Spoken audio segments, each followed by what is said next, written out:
सकाळी उठलं की भांडे घासा, नाश्ता बनवा भांडे घासा, लंच बनवा भांडे घासा, रात्रीचं जेवण बनवा भांडे घासा, अधेमध्ये काही नाश्ता बनवला, चहा बनवला त्याची भांडी घासा, मध्येच लहान मुलांनी काही खाल्लं त्याची भांडी घासा.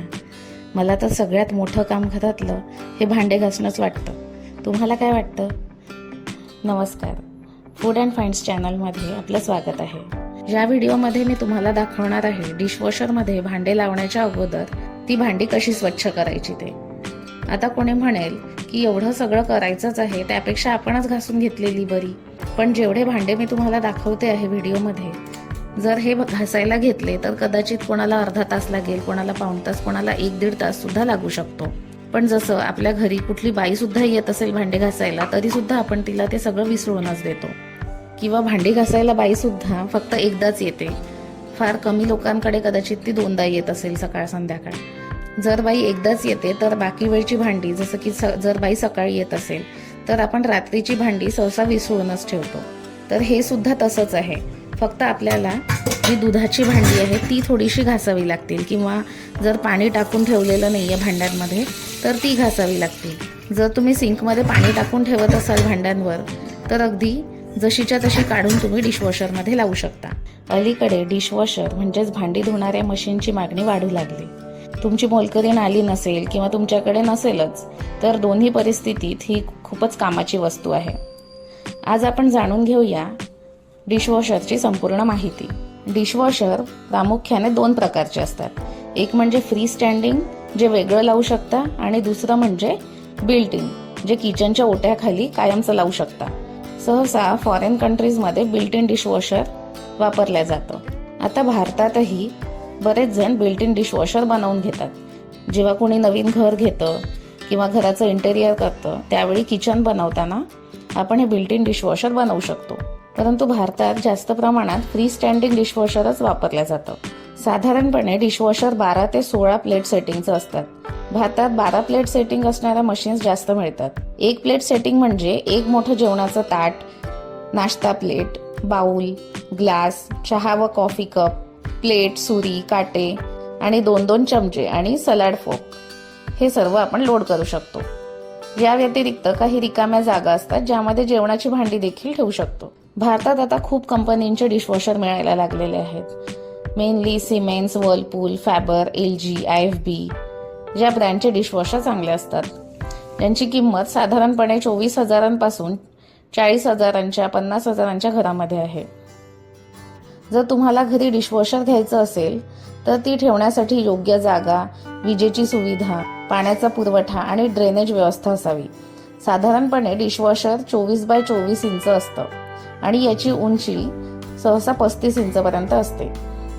आणि सोबतच यामध्ये ॲडजस्टेबल लेग्स दिलेले असतात. तरी सुद्धा तुम्ही एक सेपरेट स्टँड घेऊ शकता.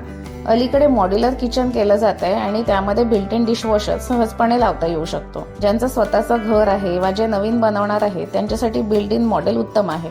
पण जर तुमचं घर भाड्याचं असेल तर तुम्ही फ्री स्टँडिंग डिशवॉशरच घेण्याचा प्रयत्न करावा, कारण ते लावताना किंवा घेऊन जाताना तोडफोड करण्याची देखील गरज लागत नाही. किचन जुनं असेल तर डिशवॉशर लावण्यासाठी थोडीफार तोडफोड करावी लागू शकते. ओट्याखाली पुरेशी जागा बनवून तिथपर्यंत पाण्याचा पुरवठा आणि ड्रेनेजची व्यवस्था करावी लागणार. तर डिशवॉशर कोणासाठी जास्त उपयुक्त आहे? तर पहिला क्रमांक येतो काम करणाऱ्या महिला आणि पुरुषांसाठी. जो कोणी नोकरी करतो त्यांना वेळेची कमतरता असते. ऑफिस, घर, मुलांची शाळा या सगळ्यात भांडी घासायला वेळ मिळतो का? अशा लोकांसाठी डिशवॉशर म्हणजे वेळ वाचवणारी आणि मदत करणारी मशीन आहे.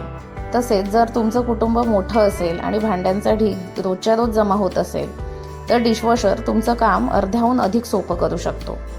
यानंतर येतात ज्येष्ठ नागरिक. जे ज्येष्ठ नागरिक एकटे राहतात किंवा जरी कपल असेल तरी सुद्धा जर ते म्हातारे झालेले आहेत, त्यांची मुलं फॉरेनमध्ये राहतात किंवा दुसऱ्या घरात राहतात, त्या लोकांसाठी सुद्धा डिशवॉशर म्हणजे एक वरदानच आहे. आणि जरी तुम्ही हाऊसवाईफ असाल तरी सुद्धा घरातल्या इतर कामांमध्ये आपला बराच वेळ जातो. त्यामुळे जर तुमच्याकडे डिशवॉशर असेल तर नक्कीच तुम्ही हा वेळ वाचवू शकता. सोबतच जर कुणाला स्किन ॲलर्जी असेल, बऱ्याच स्त्रियांना भांडी घासण्यामुळे हात कोरडे होणे, बोटांना इजा होणे अशा समस्या येतात. अशा स्त्रिया सुद्धा डिशवॉशर घेऊ शकतात. लोकांना वाटतं की डिशवॉशरमुळे पाणी आणि वीज जास्त खर्च होईल, पण प्रत्यक्षात ते हाताने भांडी धुण्याच्या तुलनेत कमी पाणी वापरते आणि वीजही कमी लागते. सोबतच डिशवॉशर गरम पाण्याने भांडी स्वच्छ करतो, त्यामुळे जंतू मरतात आणि भांडी अधिक स्वच्छ होतात. जर तुम्ही डिशवॉशर घेण्याचा विचार करत असाल तर काही गोष्टी लक्षात ठेवा. तुमच्या कुटुंबाच्या आकारानुसार डिशवॉशर घ्या.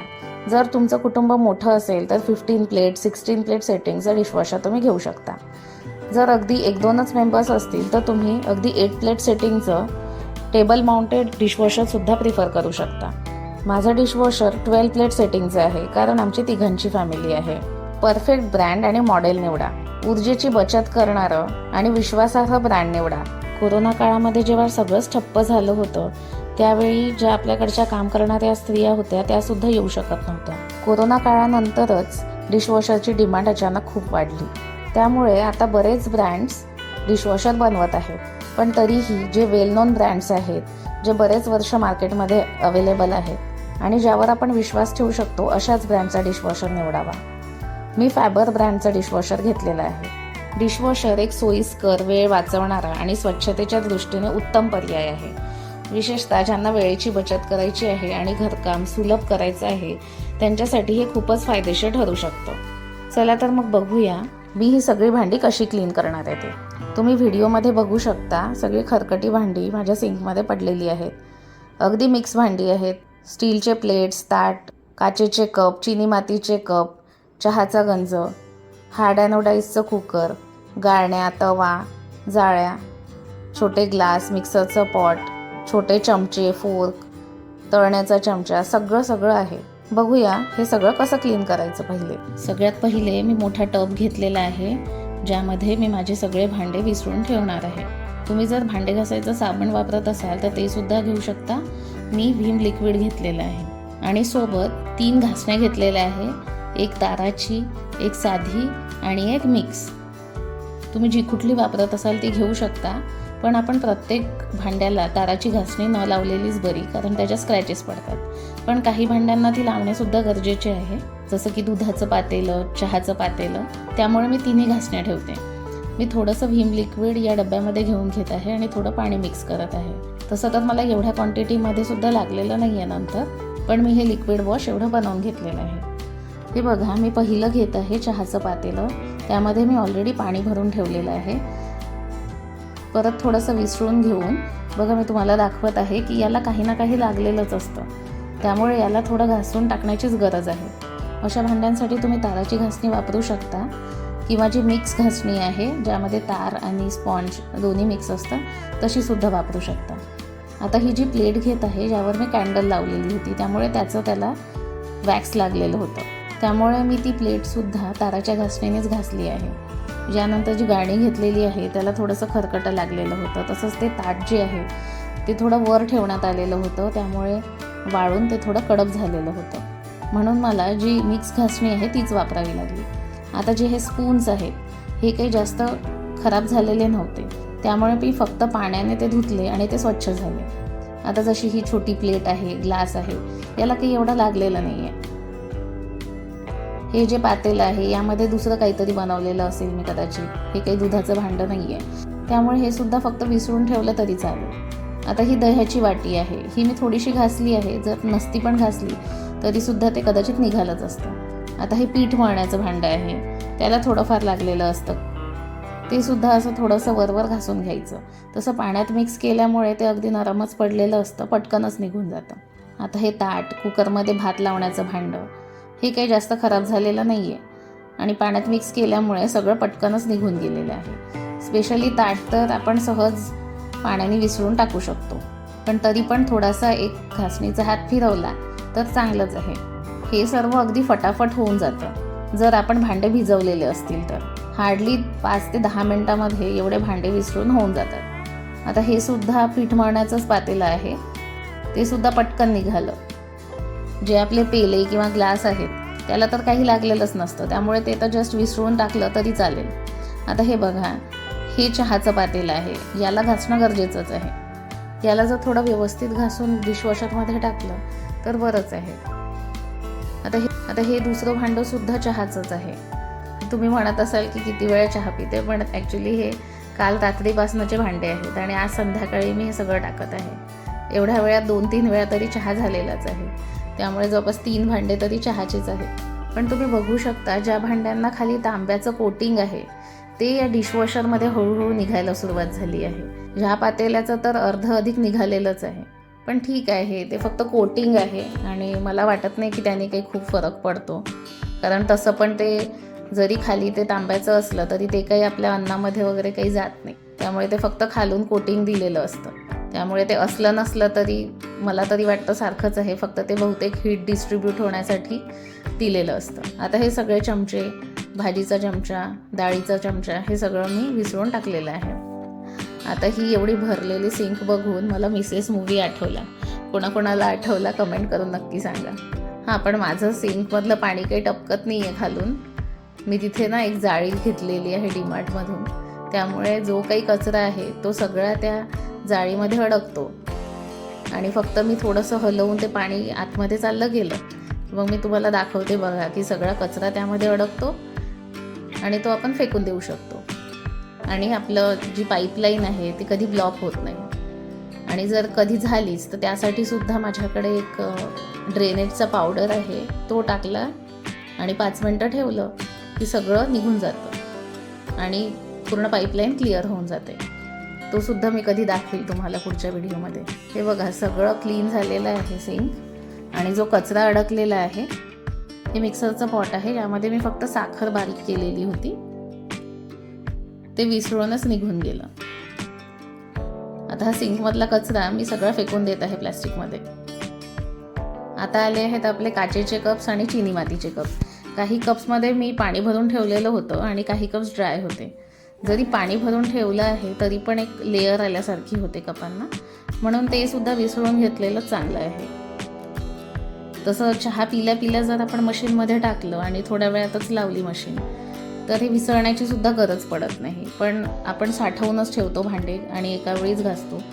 थोडे मशीनमध्ये लावणंसुद्धा परवडत नाही. त्यामुळे पूर्ण मशीन भरल्याशिवाय मी लावत पण नाही. दिवसातून मला फक्त एकदा लावावी लागते मशीन. हे सगळे कप मी साईडला ठेवून देत आहे आणि ही गाळणी आणि हे सगळे पेले, ग्लासेस, हे सगळे फक्त विसळून घेत आहे. आता बघा मी आणलेलं आहे हार्ड ॲनोडाईजचं कुकर. तुम्ही माझ्या पहिल्या व्हिडिओमध्ये बघितलं असेल तर मला त्या टेक्निशियनने सांगितलेलं होतं की हे हार्ड ॲनोडाईजचं कुकरसुद्धा लावू शकतो. पण नंतर माझ्या लक्षात आलं की याची कोटिंग निघू शकते आणि यावर पांढरे डाग पडतात. त्यामुळे मी हे स्वतःच घासून घेते. हां, पण त्यासोबत जे काचेचं झाकण आहे ते आपण नक्कीच डिशवॉशरमध्ये लावू शकतो. आणि जो चमचा आहे तो सुद्धा आपण डिशवॉशरमध्ये लावू शकतो. तो स्टीलचाच चमचा आहे. ज्या हार्ड ॲनोडाईज्ड कुकरला किंवा भांड्यांना ताराची घासणी अजिबात लावायची नाही. तसं पण यामध्ये काही जास्त जळत वगैरे नाहीच. त्यामुळे थोडं पाणी टाकून ठेवलं की साधी जी हिरवी घासणी असते आपली स्पंजची, त्याने सुद्धा हे सगळं निघून जातं. बघा थोडीशी लेअर निघालेलीच आहे माझ्या कुकरची. ते आता वापरून सुद्धा झालं असेल. आता ही जी कढई आणलेली आहे ही स्पेशली मी आता डिशवॉशर घेतलं म्हणूनच नवीन घेतलेली आहे, कारण यामध्ये जास्तीत जास्त स्टीलचेच भांडे जातात. ज्यामध्ये मी भेंडीची भाजी बनवलेली होती त्यामुळे थोडंसं तेल आणि जळल्यासारखं त्यामध्ये दिसत आहे. हे थोडंसं घासून घेतलेलं चांगलं. आता बघा माझ्याकडे जे फॅबरचं डिशवॉशर आहे त्यामध्ये 2 ट्रे आहेत. खालच्या ट्रेमध्ये जे मोठे भांडे, ताट, मोठे गंज असतील, मोठे पातेले, हे सगळं लावायचं. आणि वरच्या ट्रेमध्ये छोट्या वाट्या, ग्लास, कप्स, छोटे चमचे, हे सगळं आपण लावू शकतो. मी आता तुम्हाला पूर्ण डिशवॉशर सेट कसं करायचं ते सांगणार आहे. त्यामुळे व्हिडिओ शेवटपर्यंत बघत राहा आणि आवडला असल्यास व्हिडिओला लाईक करा, शेअर करा आणि चॅनलला सबस्क्राईब करायला विसरू नका. सगळ्यात पहिले मी डिशवॉशरमध्ये प्लेट्स लावून घेत आहे. मोठे रोजचे जेवणाचे ताट जे असतात ते थोडंसं मागे पुढे लावायचं, म्हणजे 2 ताटांमध्ये थोडी गॅप असली पाहिजे. कारण डिशवॉशरमध्ये भांडे असे फवाऱ्यासारख्या पाण्याने धुतल्या जातात. त्यामुळे 2 भांड्यांच्या मधून आरपार पाणी गेलं तर ते व्यवस्थित निघतं. आता मी लावत आहे पीठ मळण्याचं पातेलं, ही मोठी गाळणी आणि जी कढई मी आत्ताच धुतलेली होती भेंडीची भाजी बनवलेली ती. हे सगळं थोडं उभट ठेवायचं आहे, किंवा जर तुम्ही उघडं ठेवू शकला तर आणखीनच चांगलं. पण मग त्यामुळे जास्त भांडे मावत नाही, म्हणून मी थोडंसं तिरकं ठेवते आणि ते धुतलं जातं व्यवस्थित. आता जे वरचा ट्रे आहे त्यामध्ये मी व्यवस्थित झूम केलेलं नाही आहे, त्यामुळे दिसत नाही आहे व्हिडिओमध्ये, पण छोट्या वाट्या आणि कप्स लावते आहे. इकडे ग्लासेस लावलेले आहे. मोठा चमचा वगैरे आपण आडवा ठेवू शकतो, जसं मी तो एक झारा ठेवलेला आहे. हा तळण्याचा झारा. छोटे छोटे चमचे जे साईडला स्टँड आहे त्यामध्ये अडकवून घ्यायचे, पण मोठे चमचे तसे अडकवायचे नाही, कारण खालून जे स्प्रिंकल मेथडने हे सगळं धुतलं जातं ते गोल गोल फिरत असतं आणि चमचा जर आपण उभा ठेवला तर त्याच्या दांडीमध्ये ते अडकून मशीन बंद पडू शकते. त्यामुळे मोठे चमचे नेहमी आडवेच ठेवायचे. तसंच यासोबतच एक चमचे ठेवण्याचं स्टँडसुद्धा मिळालेलं आहे, पण ते लावायलाच मला जागा नसते, एवढे भांडे असतात. त्यामुळे सहसा मी छोटे चमचे असे या साईडच्या स्टँडमध्ये ठेवते आणि मोठे चमचे आडवे ठेवून देते. सगळं व्यवस्थित धुतलं जातं. आता जे भाताचं पातेलं आहे कुकरमध्ये लावण्याचं, ते दुधाचं पातेलं, हे सगळं मी यामध्ये ठेवलेलं आहे वरच्या खाण्यात. आणि खालच्या खाण्यामध्ये आणखी एक पीठ मळण्याचं पातेलं ठेवलं आहे. उरलेल्या ज्या मोठ्या प्लेट्स आहे, एक गाळणी आहे आणखी, ती ठेवलेली आहे. मी परत थोडं रिअरेंज करते आहे, कारण सगळे भांडे मावले पाहिजे हा उद्देश. पण तरीसुद्धा तुम्ही बघू शकता एवढे भांडे होते आज की मिक्सरचं पॉट वगैरे तरी मी ठेवलेलंच नाही आहे. आणि जे हार्ड एनोडाइज कुकरचं जे झाकण होतं ते सुद्धा लावलेलं नाही आहे. सगळे मोस्टली मी आज स्टीलचेच भांडे लावलेले आहेत. आता सगळे भांडे लावून झाल्यानंतर ट्रे आतमध्ये करून घ्यायचे आणि जो डिशवॉशर पावडर आहे तो तिथे टाकायचा. मी तुम्हाला नेक्स्ट व्हिडिओमध्ये नक्कीच दाखवेल की डिशवॉशरसाठी कुठले कुठले डिटर्जंट्स लागतात आणि कुठलं चांगलं आहे, मी कुठलं वापरते. तर 1 स्पून पावडर मला पुरेसा होतो. हा मी टाकला आहे आणि ते बंद करून आता डिशवॉशरचं झाकण क्लोज करत आहे. हे सगळे भांडे लावताना मी डिशवॉशरचा स्विच ऑफच ठेवते. आता स्विच ऑन करून इथून पॉवर बटन ऑन करायची आणि पी म्हणजे जे प्रोग्रामचं बटन आहे त्यावरून आपण प्रोग्राम सेट करायचा. मी रोज हा 1.5 तासाचाच प्रोग्राम लावते आणि भांडे अतिशय छान निघतात. मी आत्तापर्यंत कधीच तो 3 तास 45 मिनिटाचा वगैरे प्रोग्राम लावलेला नाही आहे, कारण एवढे खराब भांडे नसतातच आपले आणि मी सहसा विसरूनच टाकते. प्रोग्राम सेट केल्यानंतर स्टार्टची बटन दाबायची आणि तुमची मशीन स्टार्ट होऊन जाईल. आता 1.5 तास झाल्यानंतर थोडं 10-15 मिनटं थांबून मी मशीन ओपन केली, त्यामुळे एकदम स्टीम वगैरे हातावर येणार नाही. कारण मी सांगितल्याप्रमाणे डिशवॉशर गरम पाण्याने भांडी धुतं, त्यामुळे बंद झाल्या लगेच जर आपण ओपन केलं तर एकदम हातावर वाफ येऊ शकते. त्यामुळे थोडं थंड होऊ द्यायचं. तोपर्यंत सगळं पाणीसुद्धा निथळून जातं, अगदी ड्राय होऊन जातं. तुम्हाला बिलकुलच भांडे पुसून वगैरे लावण्याची गरज नाही. तसं तर मी लगेच रॅकमध्ये लावत नाही भांडे, इथनंच वापरते आणि मग जे उरलेले आहे ते लावून देते आणि मग परत नेक्स्ट सायकलसाठी परत मशीन लोड करते. तुम्ही बघू शकता काय चकाचक भांडे निघालेले आहेत बघा. एकदम डोळ्यांचे पारणे फिटल्यासारखंच वाटतं मला जेव्हा मी मशीन ओपन करते. असं वाटतं की भांड्याच्या दुकानातच आली आहे, इतके चकाचक भांडे निघतात. हे बघा भाताचं पातेलं, चहाचं पातेलं, काय चकाचक दिसत आहे. मी तुम्हाला आतून सुद्धा भांडे दाखवत आहे, म्हणजे तुम्हाला कळेल की कसे स्वच्छ भांडे निघतात आणि किती शाईन येते भांड्यावर. ही जी कढई होती मी तुम्हाला दाखवलेली ती बघा काय सुंदर निघाली आहे. चला तर मग मला कमेंट करून नक्की सांगा हा व्हिडिओ तुम्हाला कसा वाटला. व्हिडिओला लाईक आणि शेअर नक्की करा आणि असेच नवनवीन व्हिडिओज बघण्यासाठी चॅनलला सबस्क्राईब करा. तुमचे इतर काही प्रश्न असतील तर मला कमेंट करून कळवा आणि तुम्ही कोणत्या शहरातून किंवा गावातून माझा व्हिडिओ बघत आहात ते नक्की कमेंट करून सांगा, म्हणजे मला कळेल माझा व्हिडिओ कुठे कुठे पोहोचत आहे ते. चला तर मग भेटूया पुढच्या व्हिडिओमध्ये. धन्यवाद.